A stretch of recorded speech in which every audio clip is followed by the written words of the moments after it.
Avec mon groupe de musique, on veut aller au bout de l'aventure. Pour ça, on a trouvé quelqu'un qui nous écoute, qui nous soutient et qui nous fait confiance. Je suis Laurent, j'ai trouvé ma bande.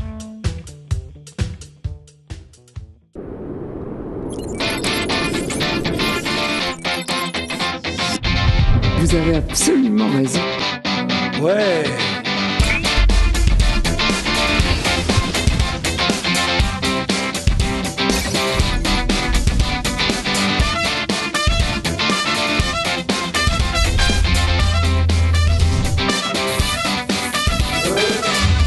Vous comprendrez bien, mesdames, messieurs, quand une majorité féminine autour de cette table, ça discute déjà avant le générique. Quoi? Ah oui, pauvre Stéphane, pauvre Jean-Luc aujourd'hui. Mais d'habitude, il y a toujours plein d'hommes et vous ne vous plaignez pas. Voilà. Bonjour Virginie. Bonjour Jean-Luc. Ecco l'opportunities, non? Les mêmes opportunités aujourd'hui. Et que la première Bonjour. minute, la première partie doit faire quoi qu'il arrive 29 minutes. Et la deuxième aussi. Bonjour, jolie Maria, grazie. Buongiorno a tutti. C'est une jolie coiffure.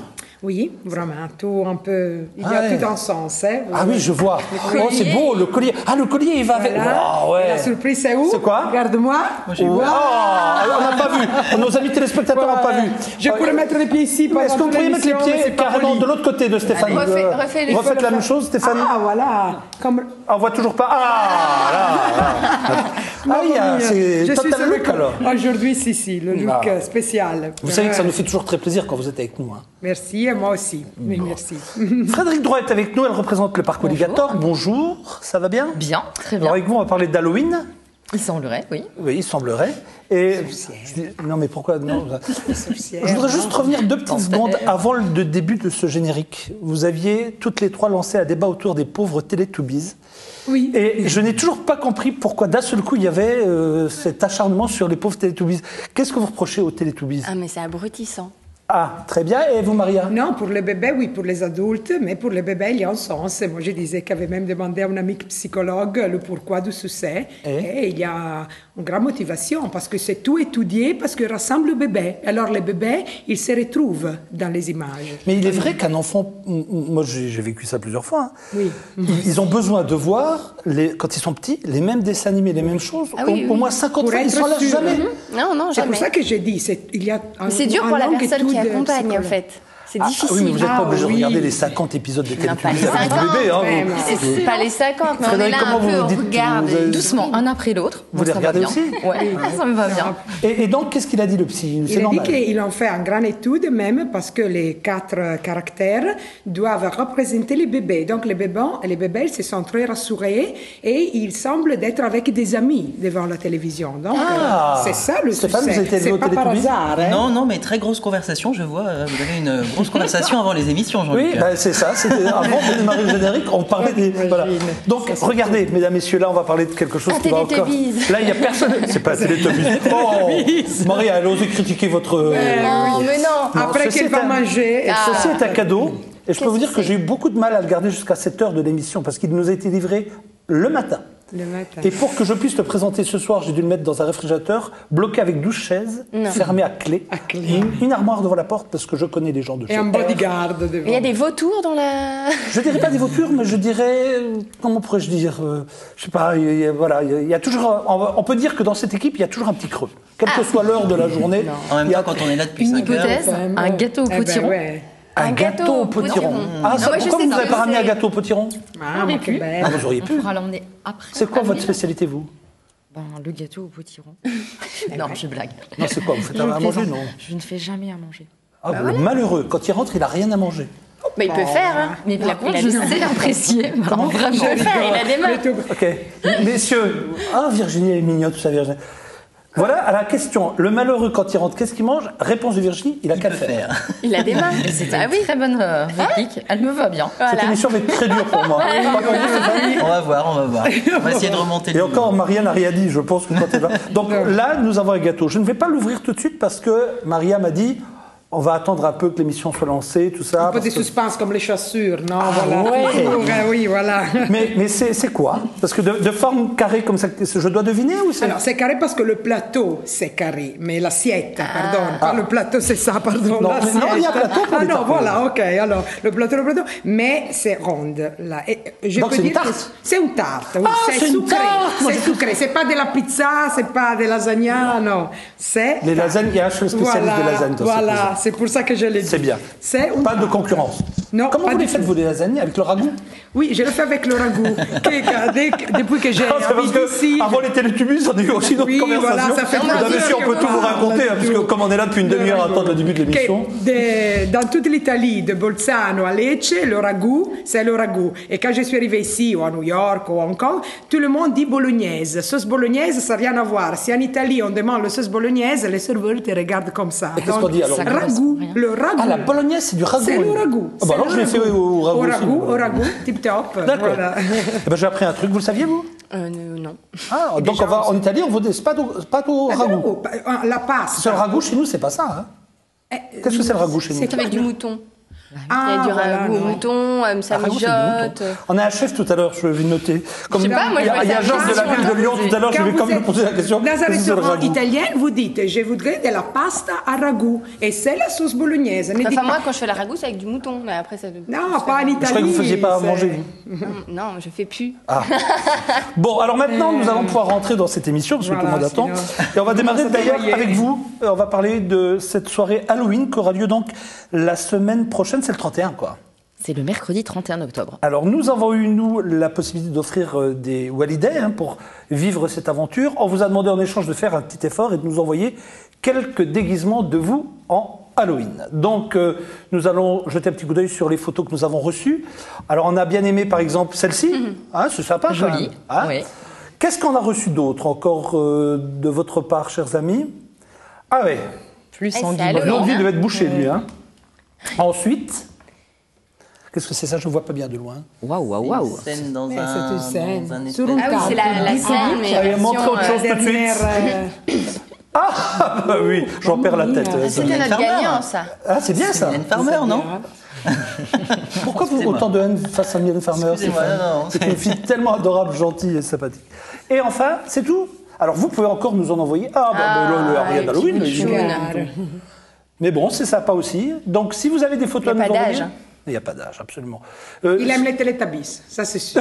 Il aime les Teletubbies. J'ai de la suite dans les idées. Si. Et la pasta au ragoût, ça c'est C'est la sûr. pasta à ragoût, voilà. voilà. Juste une chose, c'est ouvert à tous le 31 Bien ça, sûr. petits et grands, c'est pas un truc qui fait Petits, peur. quoi. grands et même aux seniors, puisque ce jour-là, Jean-Luc, il s'agit d'un mercredi. Oui. Et le mercredi, je le rappelle, C'est gratuité Ravioli. pour gratuité pour les seniors 60 ans et plus. Ah, donc, avec on vient, présentation on de carte présente sa d'identité. carte d'identité, on rentre au bras gratuitement. Ça, c'est Le pas mal. petit plus du 31 Donc, pour les si vous, seniors. voulez, si vous voulez faire un test, mesdames et messieurs, genre, je fais pas mon âge, vous allez chez Walligator, le 31, allez-y le 31, parce qu'il faut être vigilant, vous devez vérifier pas. Forcément. Si jamais quelqu'un vous dit non, montrez-nous votre carte d'identité, vous faites vraiment plus jeune que votre âge. Si on vous dit non, allez-y, rentrez, c'est qu'il y a un souci. Donc, faites ce test-là, Ça va être un test. ça coûte pas cher, la preuve. Hein.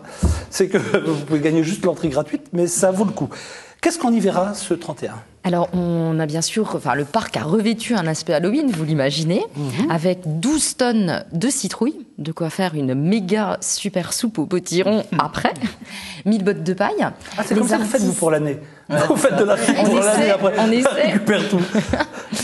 Ensuite, l'ensemble des spectacles. Donc, à l'intérieur des spectacles, les artistes vont se déguiser à Halloween. Donc, ça va être d'autant plus effrayant quand il va s'agir, par exemple, du spectacle de Grande Illusion. De par le parc, des ateliers de maquillage. Alors, des petits clins d'œil pour les tout petits, des trucs un peu rigolos, des trucs un peu plus sérieux pour les ados, puisqu'on va reconstruire des effets spéciaux avec des balafres, avec des vraies plaies sanguinolentes, saignantes, quelque chose d'un peu plus crash, autour, bien sûr, de la Terror House. Ah Rappelons-le, oui, moi, donc, c'est horrible. Je l'ai fait une fois. Ils sont tous sauvés quand vous êtes rentrés. Racontez-nous. Moi Ah, aussi, c'est vous moi aussi. ouais. Dès que Virginie est rentrée, tous les personnages de la Terra House sont sortis. Laissez-nous tranquilles. Moi, j'ai vraiment une peureuse. Mais qu'est-ce qui vous a fait peur dans la Terra House? Alors moi, je ne Les fais pas tous les accessoires, manèges, voilà. Par contre, je fais super bien coucou à ceux qui sont dedans. Par contre, là, je suis la spécialiste. C'est vrai qu'on le fait à pied à la Ah oui, Terra c'est à House. pied, Et, déjà, et que ce vous soit avez à essayé pied. Donc là, je me dis, bon, bah ça va, je fais jamais de manège, je peux faire celui-là, ça fait pas peur, on le fait à pied. Au début, il y a une petite pièce. Rigolote. Voilà. Moi, je me dis, bon, c'est ça, oh, bah, et c'est facile. Non. Je suis rentrée après, il y a des pièces vraiment... Faut pas le dire. écœurantes. Si. Voilà, et après, il y a des gens qui viennent nous faire peur. On le sait, mais comme on marche, on y va de notre plein gré, mais c'est horrible. Les femmes Moi, bien, limite, je pleurais au milieu en disant, moi, je veux sortir. Alors, le 31, Virginie, tous les acteurs de cette Terror House seront déguisés mais vraiment déguisée et maquillée avec les fameux effets spéciaux. Oh non, donc ça va être d'autant plus effrayant. Et puis ce but. Donc ce sera le dernier jour de cette saison, parce que normalement... Alors l'avant-dernier, Jean-Luc, puisqu'on sera encore ouvert le 1er novembre, modestement de 11h à 18h, ce sera le dernier jour. Ceci étant, on mise bien sûr beaucoup sur ce 31 octobre, puisqu'on a invité un certain nombre de fanfares. Enfin, la musique aura vraiment sa place, j'allais dire, ce 31 octobre. On n'a pas fêté le 21 juin la fête de la musique, puisqu'on n'était pas ouvert, donc on va se rattraper pour Halloween. Donc, un certain nombre, j'allais dire, de bonnes raisons de venir, et puis des invités d'honneur aussi. Alors, on découvrira, parce qu'on ne va pas tout dire, il faut aussi laisser un peu de suspense. Surtout pas. Donc le 31, le parc est ouvert, sachez-le, c'est mercredi prochain, de 10h à 22h 10h, 22h. Mais il ne faut pas oublier que le 1er, c'est ouvert aussi, parce que c'est férié. Exact. Voilà. D'accord. Et n'oubliez pas que comme nous avons changé d'heure, il fait nuit plus tôt.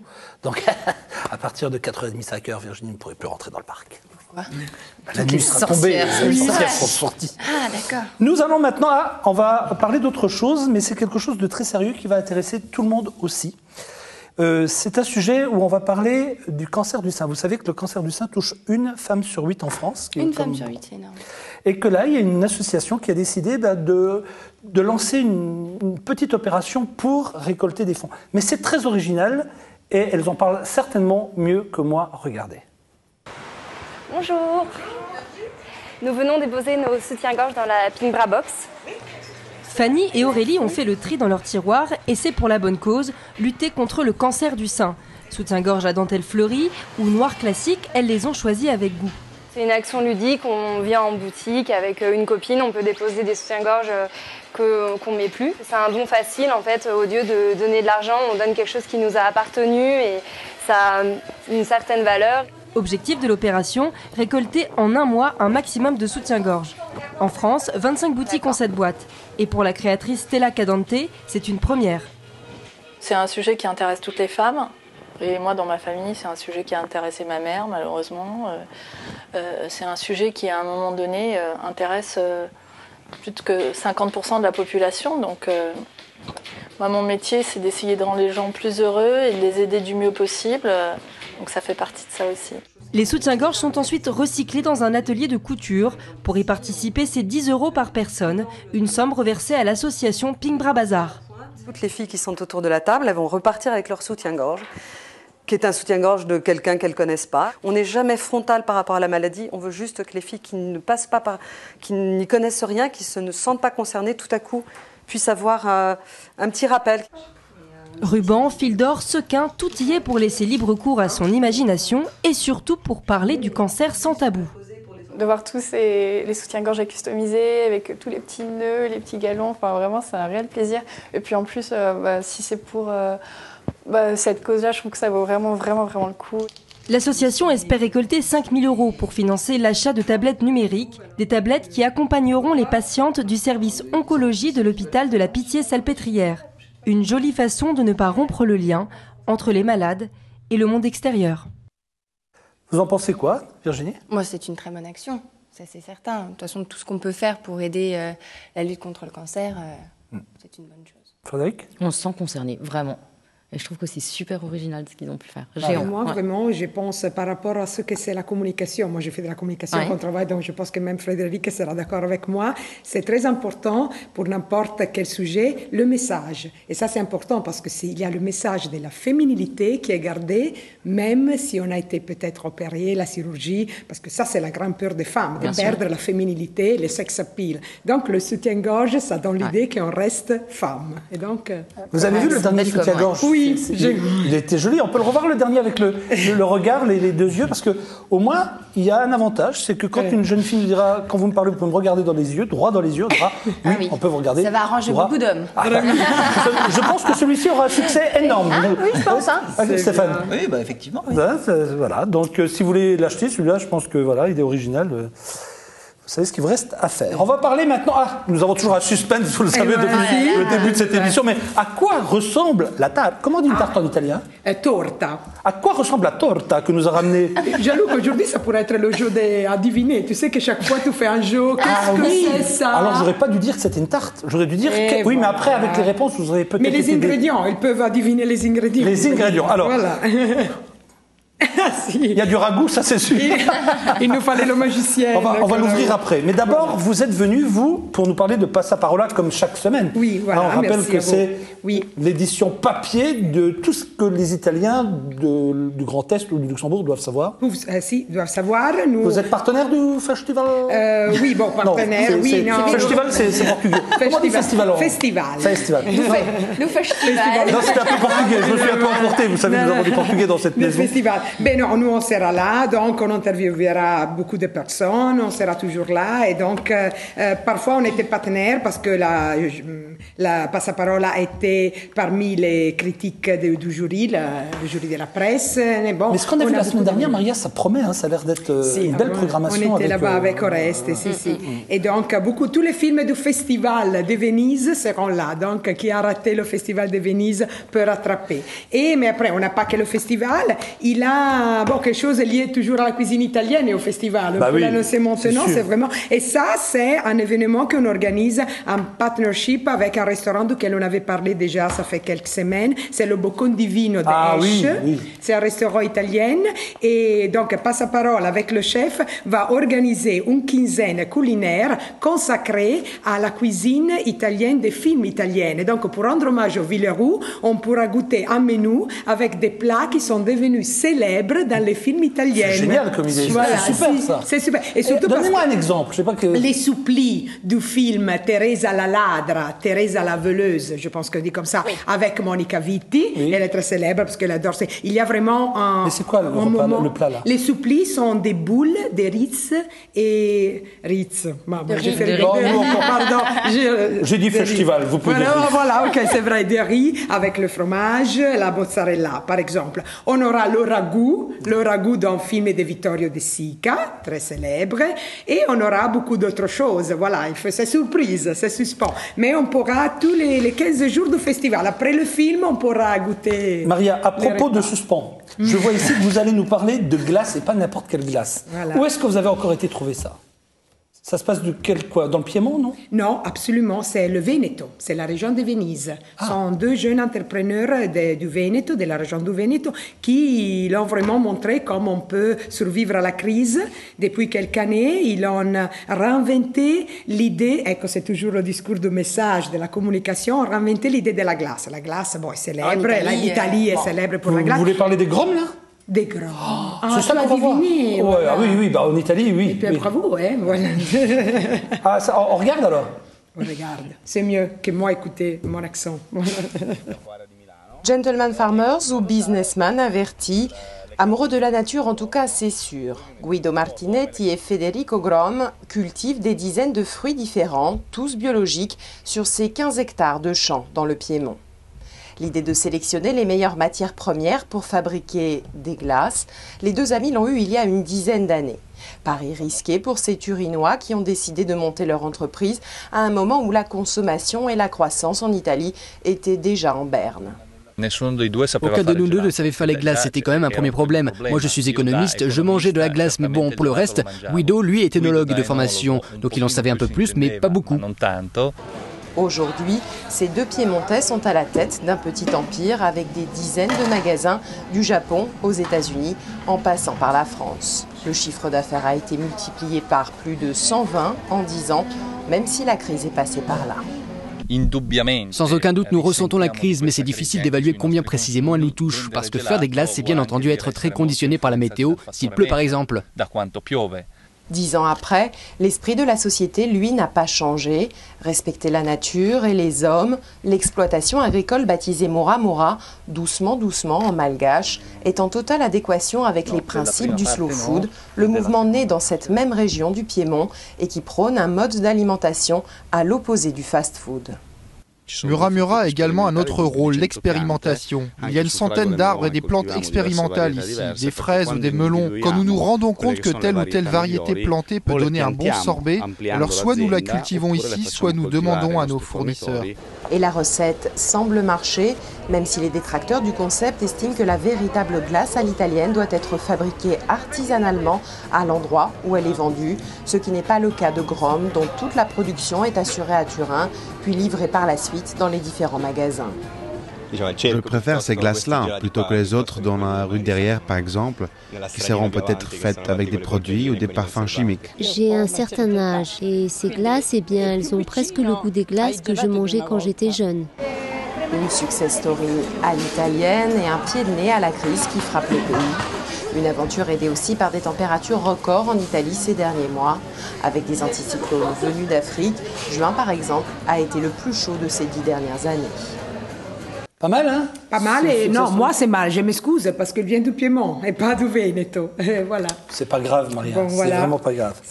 Alors maintenant, c'est le moment critique où nous allons... Critique, non, c'est le moment attendu, pardon. Attendu.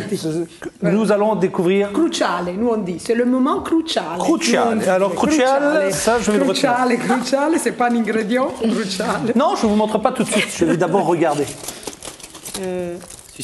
Ah, c'est bien. Oh, merci. C'est bien, mais on va le voir après votre reportage sur le musée. Ah oui, voilà. Parce que vous êtes allé pour nous au musée. La nuit au musée, vous avez fait carrément, vous. Si, toute la nuit, aux nuits blanches au musée. Ça s'est passé à 13 octobre. À 13 octobre, oui, à partir de 18h jusqu'à la nuit. Ah ouais. La nuit des musées. Ah bah, elle était sur place pour nous. On regarde. Voilà, si on regarde, c'est mieux. C'est le soir, c'est presque la nuit. Il y a une atmosphère vraiment très magique ce soir. C'est vraiment une nuit spéciale. C'est la nuit des musées.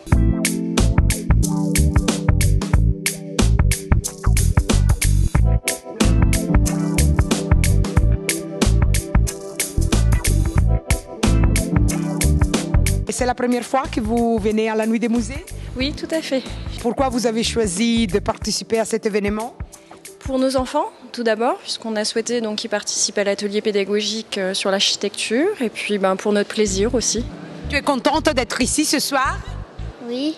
Et qu'est-ce que tu as vu, par exemple? Qu'est-ce que tu as fait? Non, mais on trouve que c'est très bien organisé. Là, les enfants, ils ont été pris tout à fait à l'accueil. Ça s'est bien passé. Puis nous, comme ça, on a le temps de regarder le reste de l'exposition. Et puis plus tard, on ira faire aussi le casino en ville. Et un jour, il y a 12 ans, j'ai pris l'initiative en disant mais pourquoi ne pas faire également une nuit des musées ici à Luxembourg? Et tout de suite, c'était un succès fou, les gens sont venus et maintenant on ne peut plus enlever cette manifestation de notre calendrier. Qu'est-ce que vous pensez de cette initiative?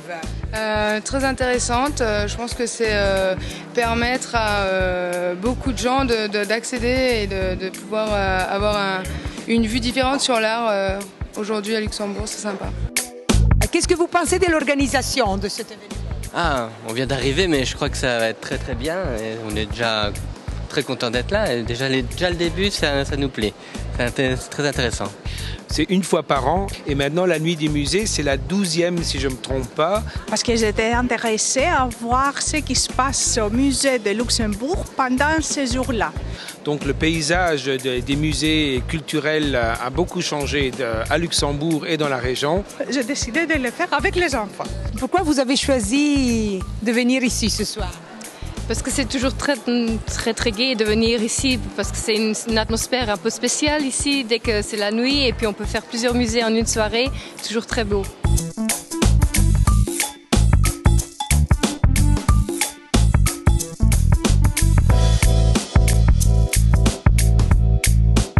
Quand tu vois certaines œuvres avec des torchons de peau de chamois qui traînent par terre, du papier, etc. Mais alors c'est vraiment, j'ai l'impression d'être une imbécile et de devoir dire que ça c'est de l'art, je regrette. Alors je laisse tout le désordre chez moi et tu viens admirer, c'est de l'art. Le Mudam devient de plus en plus connu et d'ailleurs il y aura un film qui sera bientôt tourné à Luxembourg et dont une scène se passera au Mudam et Daniel Auteuil, qui est un des personnages principaux du film, viendra au Mudam, mais je pense que ça serait très intéressant à voir.